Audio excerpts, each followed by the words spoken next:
vamos a hablar sobre un tema que referente a la Secretaría del Ambiente, porque la Secretaría anunció que durante la Semana Santa realizarán controles estrictos de las actividades de caza y pesca.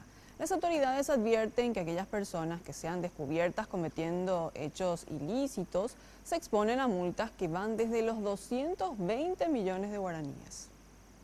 La Semana Santa es utilizada por muchos para aprovechar el contacto con la naturaleza, cazar, pescar y aprovechar los balnearios naturales de nuestro país. Pero la Secretaría del Medio Ambiente anunció que 40 fiscalizadores, en conjunto con oficiales de la Policía Nacional, controlarán la caza y pesca en todo el país, y que se aplicarán importantes multas a quienes incurran en hechos ilícitos. Entre multas y otras medidas que ascienden a entre 3.001 jornales mínimos diarios para actividades diversas no especificadas hasta 10.000 jornales mínimos, y en caso que el hecho se vincule con una gravedad importante puede oscilar entre 10.001 jornales a 20.000 jornales, es decir, 700. Respecto a la caza de animales silvestres, directivos de la SEAM recordaron que se ha habilitado la temporada de caza de palomas. Desde el 1 de abril al 31 de julio.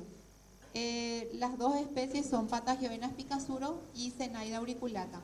En consideración tienen que tener chacras agrícolas y tienen que tener las bandadas de palomas atacando a los cultivos. Básicamente son las colonias Altenau, Tiegue, Molino, Valencia, Laguna Negra. En cuanto a la pesca, lo importante es recordar las medidas mínimas para cada especie de pez, que son del surubí 85 centímetros, el dorado 70 centímetros, el pacú 45. ¿Qué significa? Que nosotros vamos a controlar esa talla. Toda persona que tenga ejemplares fuera de esa composición de dimensiones van a ser extraídos y tienen el proceso del sumario correspondiente y de lo que es el efecto de desarrollo jurídico.